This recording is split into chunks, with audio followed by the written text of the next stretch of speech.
Hello and welcome to Property Question Time. My name's Stephen Galpin and this is the programme where you can have your property related questions answered by our team of experts. Now joining me today is property investor, mentor, CEO of Your Freedom Empire, Hayley Andrews. Hayley, hi. Hi. Nice to have you back again. Good to be back. And you're sitting next to your favourite property developer. All-time favourite. That's what she says that every time, depending who sits here. Can I tell you, don't believe her. No, I don't worry. John Howard, thank you for coming in. Property developer, author, TV commentator and public speaker. Thank you very much. Great to be here. Good to have you back. Okay. Right, well, let's see if we can get on with the questions. And the first one goes to you, John.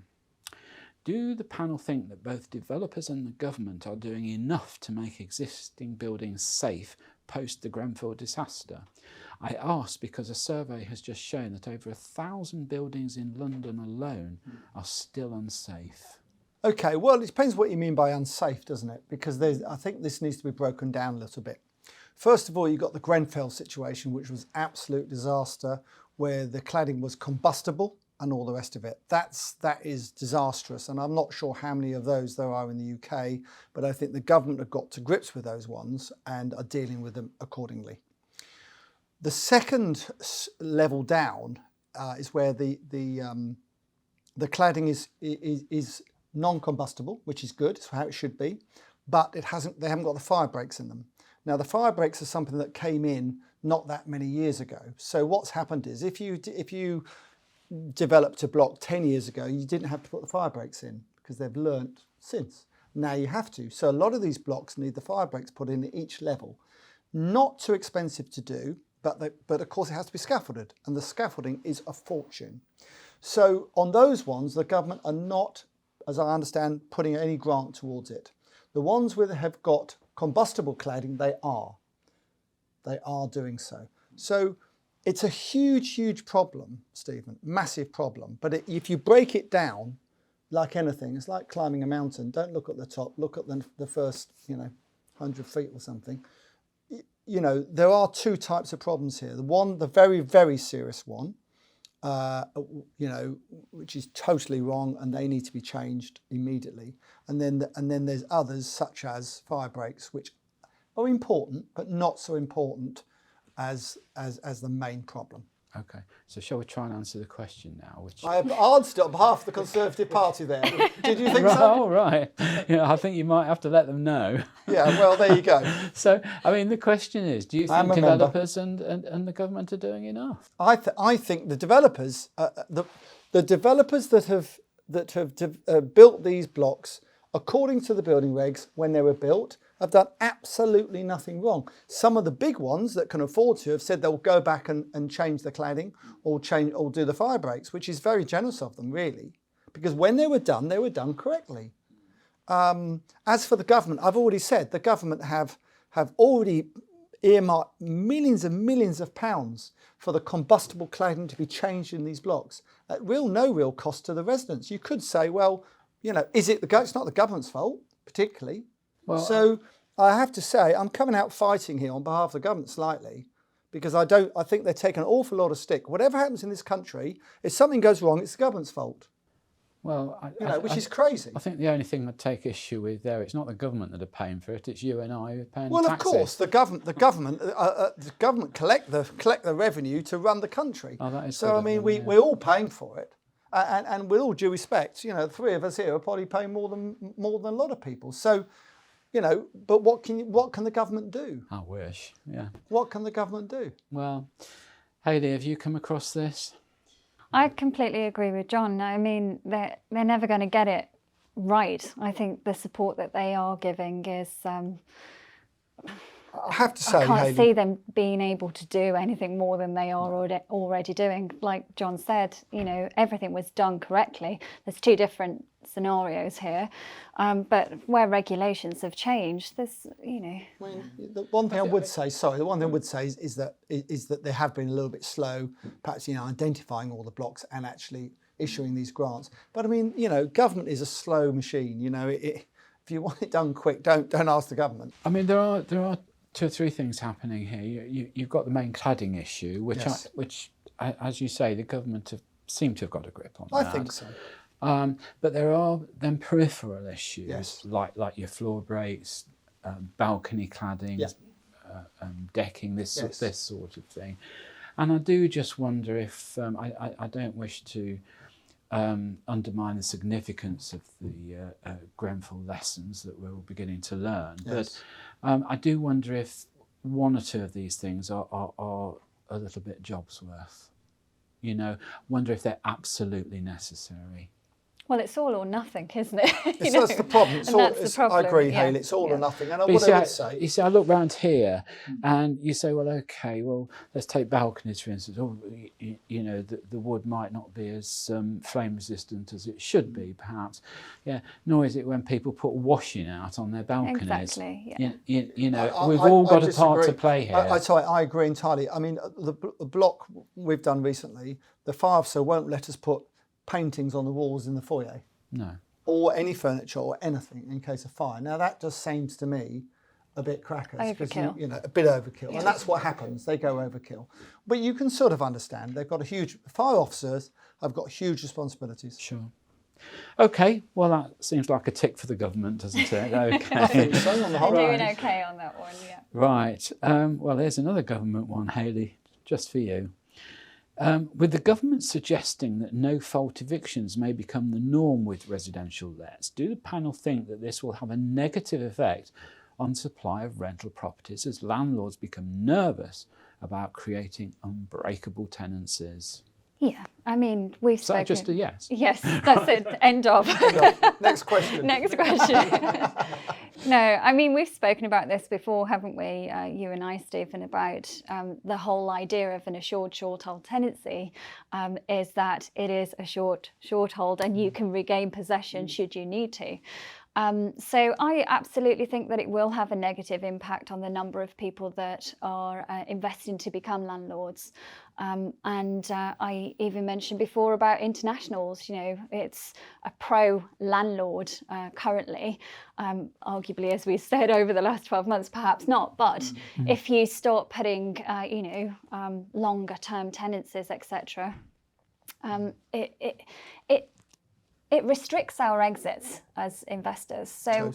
when we invest, we want to make sure that we have multiple exit strategies and we watch the market, we adapt and change. That's how we're resilient. You know, everything doesn't just run smoothly. You have to adapt and change your business as the market changes, the area changes, the demand changes.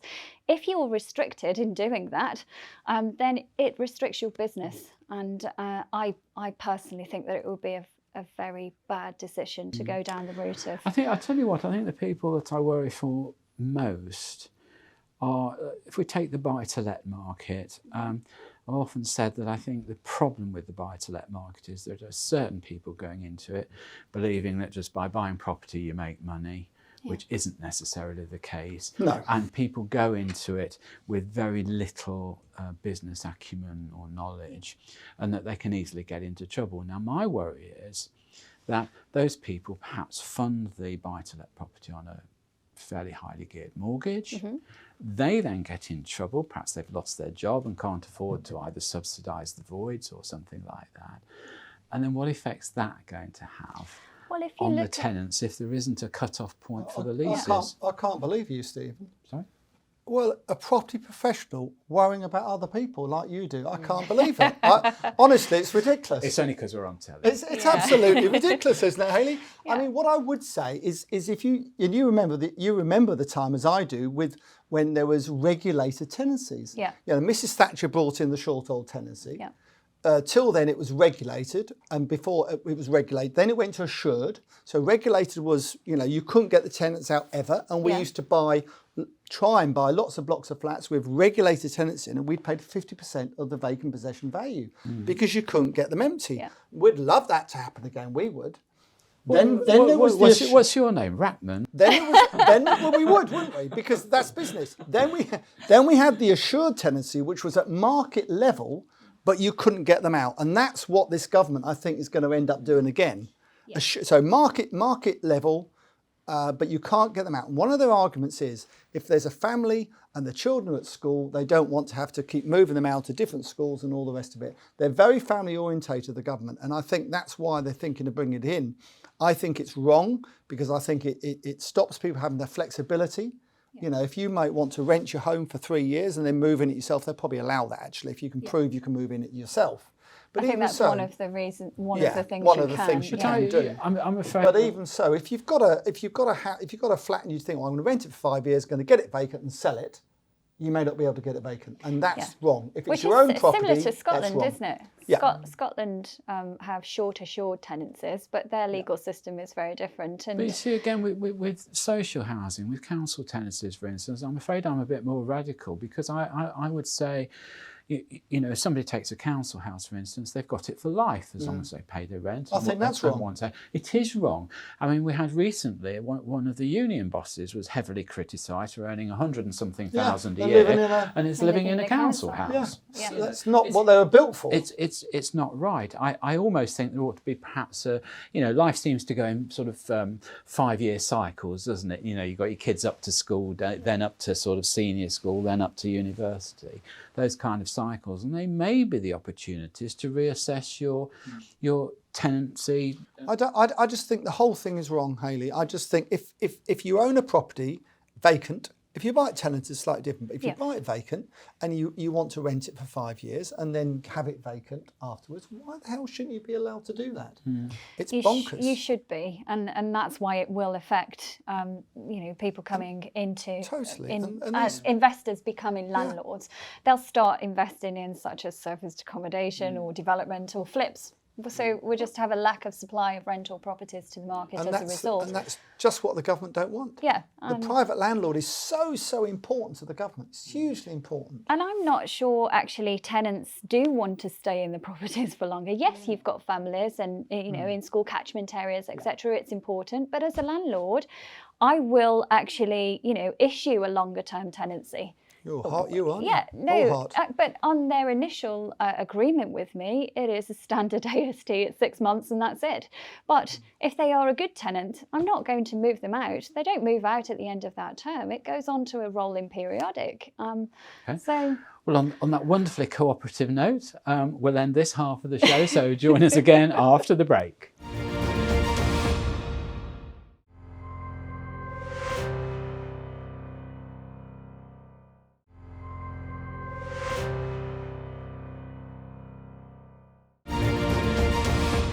Hello and welcome back to part 2 of Property Question Time. I'm Stephen Galpin and joining me are Hayley Andrews and John Howard. Welcome back. Thank you. John, your second question. Do the panel think that the housing market should be controlled, encouraged and supported on a much more local basis than is currently the position, with central government and the housing minister in particular dictating decisions? We seem to have had many housing ministers in very few years, and further, none of these ministers have ever really introduced any particular or memorable and effective policies. Well, I don't think that's right. How did I know you were going to say that?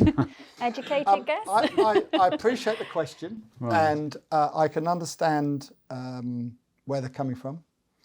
And absolutely right, 11 planning ministers, I think, in 12 years or 10 years, one or the other. I'm lost. Every time you go to the Conservative conference, there's a new one standing up who knows absolutely nothing about property, spouting off a load of rubbish. They're better off to have me up there than they would them. Much better. But or you, Stephen. Have you mentioned that? Or Hayley, by the way. Have you mentioned that? Have you mentioned that? I have mentioned it to Robert Jenrick, who was the housing secretary. Didn't go down very well. So, funnily enough, I don't think he goes down terribly well, does he? Well, interestingly, he's.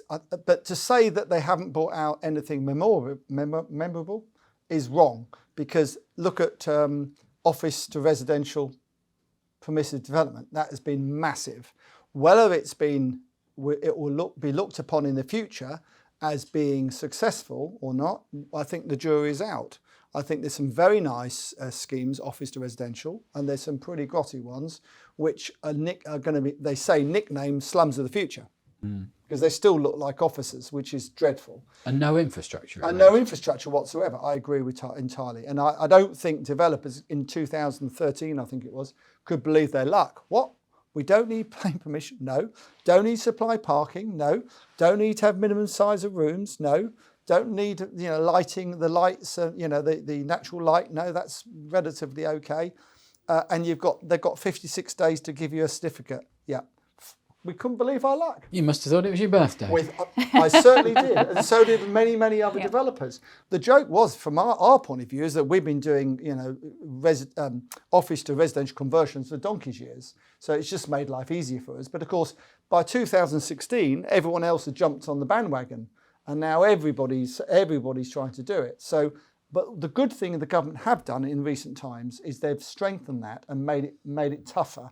And up the standards of what you have to do. Minimum room sizes, 37 square metres, minimum light and so on. So they have improved things, and rightly so, because it was too loose. It was too loose. What was the question? Remind me. Well, I think the essence of the question... Have I answered it? Well, yes, you have to a degree, but I think the essence of the question is, do we want more local control? Well, of course... whether we want local control or not, as Hayley mentioned in the last programme, I think, Article 4, whether government want them or not, these local authorities are using Article 4, potentially not in the right way, to stop permissive development happening on a number of different types of properties and so on across the UK.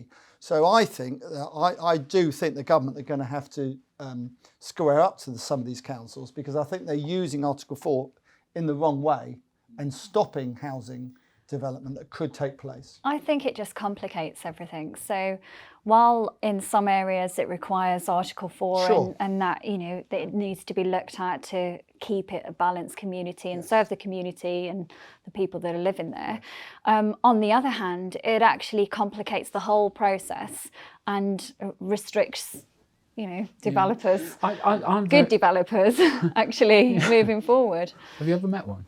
Yeah, I'm one. I'm sat next door to another one. Another one. He knows we're only teasing. No, the thing that I do worry about is that I think, on balance, I would prefer more local control if that local control is qualified to make the decisions. If you can trust it. Yeah. Whether a dozen or so uninformed, property-wise uneducated councillors on a planning committee scares me to death. Are the right people. I agree. I'm not so sure. With millions and millions of pounds in their fingertips, basically. Yes. Yeah, I think it needs to be, while it can't be one size fits all, there's a national standard and it should be the national standards. Local councils should follow the national standard guidelines. But I think you hit on it in a way, though, that national standard has got to be simple and it's got to be understandable. Well, if it's a standard, then, and it's throughout the whole of the UK or England, and Wales, then great.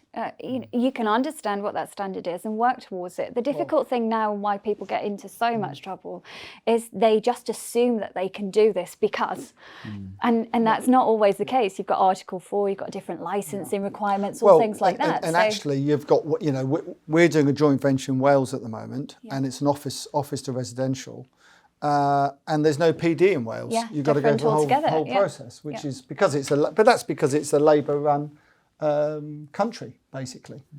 But it is a different country, isn't it? Well, it's a different country, but still should be under UK. It's under UK control. Should be the UK government. I think we might get one or two Welsh people right. Well, I'm sure you will. I'm delighted to. We are delighted to discuss it with them. Okay, well, that's very magnanimous. That's okay, not a problem. As long as it's in English, not Welsh. Right. We won't understand it. Okay, well, I think we'll leave that one there before we seal Welsh independence. Okay. Hayley, your favourite subject, HMOs. Expert on them. Interestingly enough, this is coming from the tenant's perspective, and it says, I'm considering renting a room in a building which has been converted into an HMO. Can I ask the experts if the landlord of such a property has any supplementary obligations to me, for example, services, as opposed to that of a normal single occupancy tenancy? I also wonder what extra obligations or what lesser rights might I have, if any? Can I ask the tenant's name, just in case it's one of one mine? of yours, yeah. No, I'm only joking. So the tenancy agreement for a HMO is it is an AST, but it's a room-only AST. So where it is different is you have right of tenure over that room and permission to use the communal space along with the rest of the household. As a HMO landlord, I do offer all-inclusive rent. So we, all bills included. Gas, water, electricity, broadband, a cleaner and a gardener. But I would say check the AST because it depends on, there's no legal requirement for you to do that, although it is standard in the HMO arena, and many landlords will offer all-inclusive rent. It's not a legal requirement, you don't have to. Is there a subtle difference between a room-only tenancy and, say, perhaps a tenancy agreement for a service department? Because it strikes me they're roughly on a par. A service department is not a tenancy. So a service department is guest terms and conditions.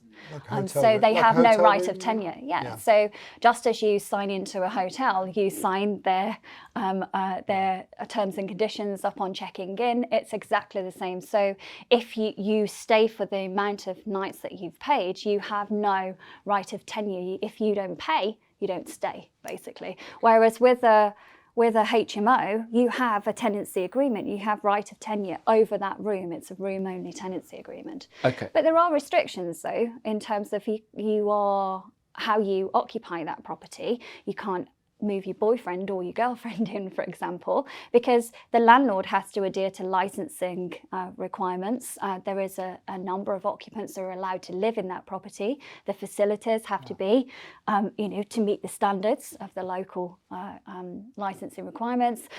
So yes, there are things, you can and can't do that are different to that if it was a standard AST on a flat, for example. Yeah. And you have... I'm just trying to go behind the question a little bit, and I just think what was in their mind. And I think what strikes me is that if somebody signed a tenancy such as the one you describe, where you're providing a gardener, a kitchen facility perhaps, and cleaning, etc.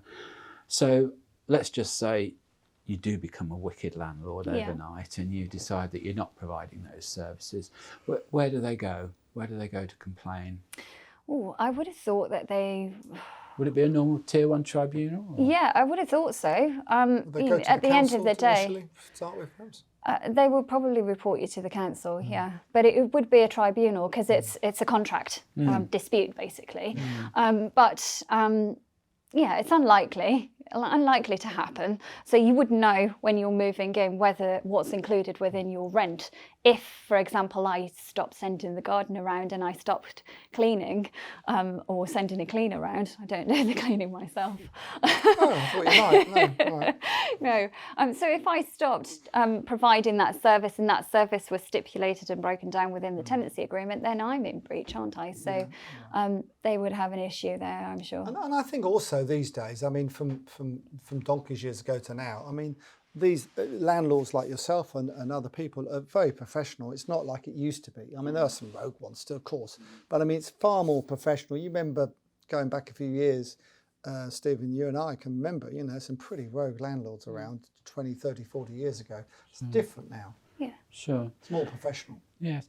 I mean, I think the sort of moral is here that it's the same with all leases. I mean, I've had to give advice on leases and from tenants and landlords' point of view over the years. And I keep saying this. I say, the landlord produces a lease which they're presumably happy with.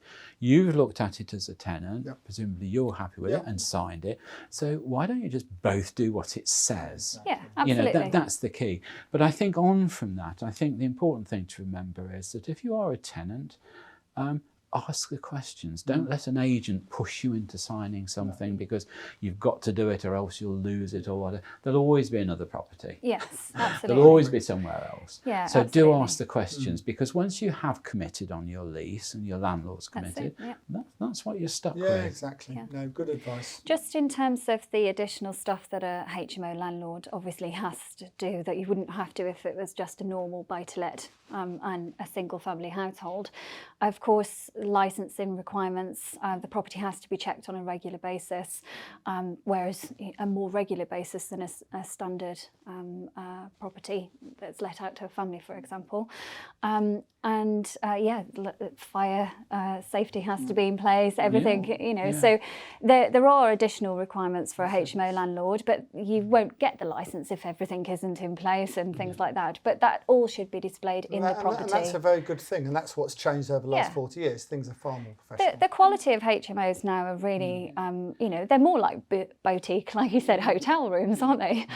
And again, common sense says if you're looking to place, it's going to be your home. Look round. If the garden's overrun, then it's not being looked after, is it? If the kitchen's messy, it's not being cleaned. Absolutely. It's not that hard. No. Okay, well, look, I'm going to thank you both very much for coming in. Pleasure. Hayley Andrews, thank you very much. John Howard, thank you. Me. Really great to see you again.